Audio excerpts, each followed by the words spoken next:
him. I want to watch the news. Are you making headway at least? This is the news.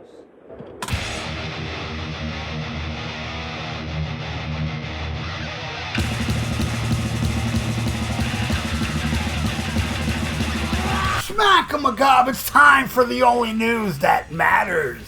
And during the early days of Led Zeppelin, all four members were singing from the same hymn sheet and felt a gravitational pull toward the same direction. However, as they discovered, it's impossible to keep that up forever.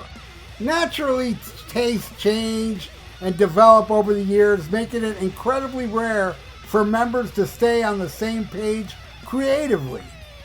As a method for stopping creating differences from causing a breakup, members typically form side projects to scratch their new itch. However, Led Zeppelin refrained from committing to anything outside the band, and by the end of their chapter, all four had accepted the art of compromise. Even drummer John Bonham, who had a reputation for being stern and seeing music in a certain way, had to accept musical choices that he didn't find stimulating. Nevertheless, for the sake of the harmony atmosphere within Led Zeppelin, he was prepared to accept not everything they released would be to his taste.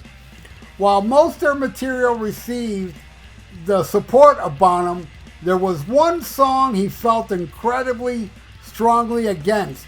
Although he was a musical chameleon capable of turning his hands to various styles, the drummer was left by a track that he believed took things too far.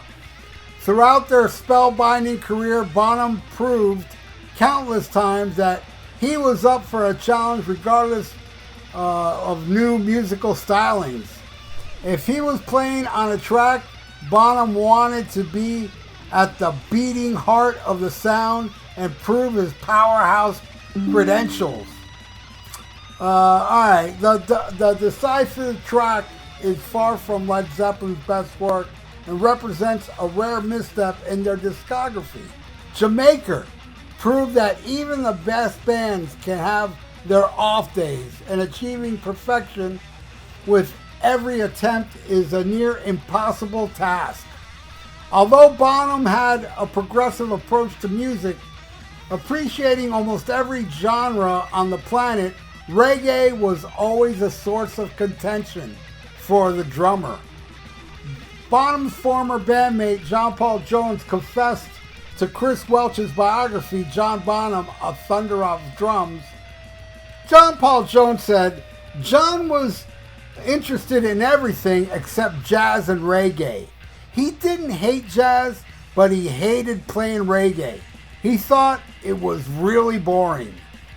Considering reggae was the only genre completely off limits to Bonham, it would have been reasonable for Led Zeppelin to refuse to explore this sonic avenue. However, on Mak'er, he was forced to bite his tongue and follow the democratic decision made by his bandmates. Although Bonham played on the track, he did so through gritted teeth. With the benefit of hindsight, Led Zeppelin may have been better off employing a session musician to play on Mak'er.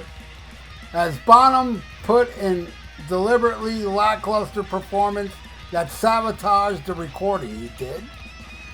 He wouldn't play anything but the same shuffle beat all the way through it, Jones explained. The bassist also claimed that Bonham hated the song, noting it would have been alright if he had worked at the part, but he wouldn't, so it sounded dreadful. Man, dreadful. Man, that's crazy. Bonham wasn't alone in having reservations about the track, as Jones shared his perspective on the slower number. However, unlike the drummer, he still played his heart and soul in Mak'er. Nevertheless, Jones added, the whole point of reggae is that the drums and bass really have to be very strict about what they play. Unsurprisingly, considering the friction of Mak'er causing within Led Zeppelin's camp, They never once played the song live during a show. Their decision speaks volumes about their collective opinion of the track and in all the likelihood. Bonham would have reacted furiously if his bandmates proposed that notion. Ultimately, Jamaica lacks the special ingredient that made Led Zeppelin an irresistible force and the world premiere rock band. Bonham's performance on the song is ordinary, a word that isn't regularly associated with the drummer. His heart simply wasn't in it, which showed in his contribution of the recording. All right. By the way, I read this on a website called Far Out Magazine, and I do not agree at all. I guess John Bonham was such a badass that by him not even trying on Jamaica, I thought he was amazing. I think he's the best damn part of that song. His playing is just downright amazing on Jamaica. Now, I know it's not a very loved song. You know, Bonham didn't like it. Jonesy didn't like it. I love it. And I hate reggae. I really do. I despise reggae. I've heard enough Bob Marley to know that's not for me. And my brother owned an album from Peter Tosh called Legalize It.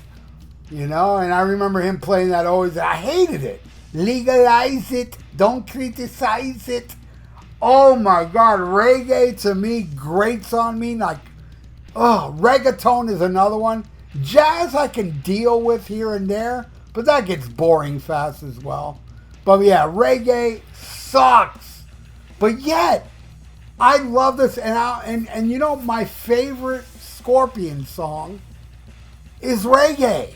It's you know, I like when British people and Germans do reggae.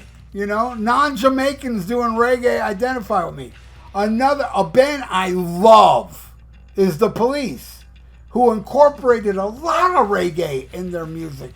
And all those songs that incorporated those little reggae musical, you know, textures to their songs, I absolutely loved. So, you know, it's weird, you know. I guess because they added rock to reggae, it kind of felt good. But you give me that 100% reggae with no preservatives, it makes me want to vomit. I am not a fan of reggae. Reggaeton I may even like less than reggae, but not much.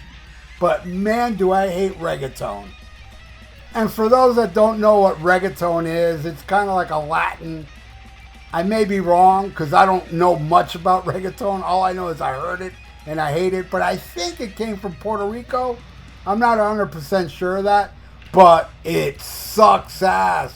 And I live in South Florida. I live in Miami Beach, Miami, Hialeah, where it's everywhere you go there's reggaeton. If there's not a car blasting reggaeton, they're blasting like this new mumble rap, you know, the mumble rappy stuff.